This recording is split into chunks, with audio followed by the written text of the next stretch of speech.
Bom, no nosso último encontro, que foi na aula virtual, né, na aula ao vivo, é, o que que nós falávamos lá?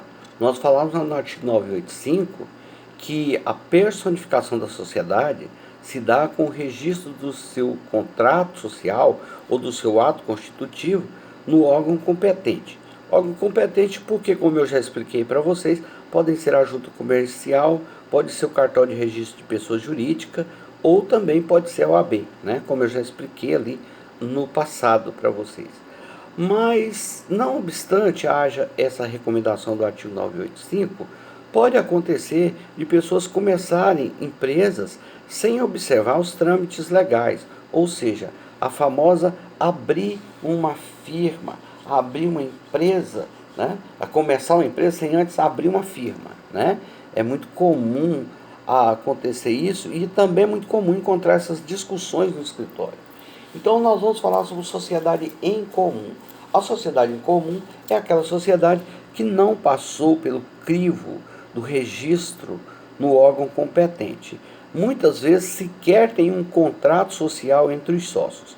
Geralmente são sociedades firmadas entre pessoas até então muito amigas e que elas então confiavam uma na outra e acharam por bem deixar para fazer esse registro posteriormente. Eu vou usar um exemplo que eu já dei na aula passada.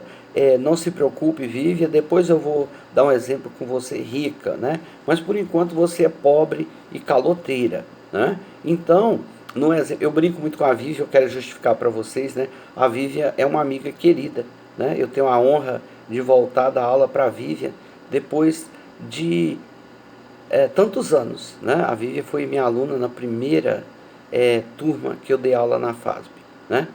Mas ela era novinha, era quase uma criança quando eu dei aula para ela, né? Então, a Vivian, eu e a Vivian nos conhecemos há muito tempo e a gente resolve então firmar uma sociedade.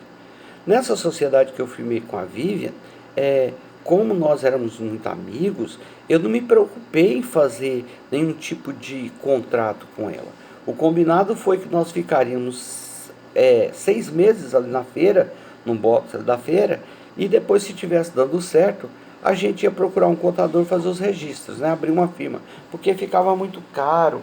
A Vivian me convenceu, né, de que era melhor a gente esperar pelo final do ano, né? E assim eu fiz. Eu saquei 20 mil que eu tinha na minha poupança, entreguei na mão da Vivian. Ela é minha amigona, eu confio nela pra caramba, né? Eu pelo menos confiava, né? E aí Vivian pega esse dinheiro, ela tem mais 20 dela, né? Pelo menos ela falou pra mim que tinha, né? E desceu lá pro Goiás, pra lá, e comprou um monte de roupa e trouxe. Ela realmente trouxe, mas como nós não tínhamos CPF, a CNPJ, ela comprou no CPF dela. Ela não podia embarcar essas coisas dentro do ônibus sem ter uma nota fiscal. Então ela tirou uma nota fiscal, mas ela tirou a nota fiscal pelo menos da metade das coisas, né, para dar uma enrolada no fiscal, né? E aí ela tirou nota fiscal, mas tirou em nome dela, do CPF dela. E aí ela trouxe mercadoria. Nós tínhamos naquele momento uma coisa chamada affecto societatis. Vamos reportar de novo o que é affecto societatis?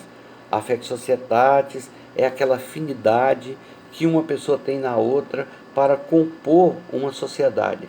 É aquela afinidade, a confiança que eu tenho, ou pelo menos tinha, de convidar a Vivian para ser minha sócia. Ou de repente foi ela que me convidou e eu aceitei, né, ser sócio dela.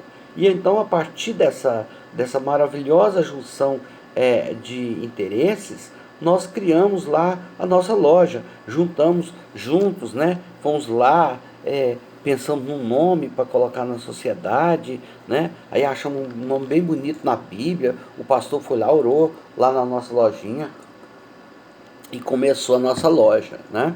E a nossa loja aparentemente deveria dar muito certo, porque tinha lá, né, um monte de roupa, a gente pintou lá, arrumou, estava bonitinho lá na feira, era uma coisa simples, mas era bonitinho, né? E tudo ia muito bem, até que a minha situação com o Vivian começou a se estremecer, como você vai ver no próximo bloco.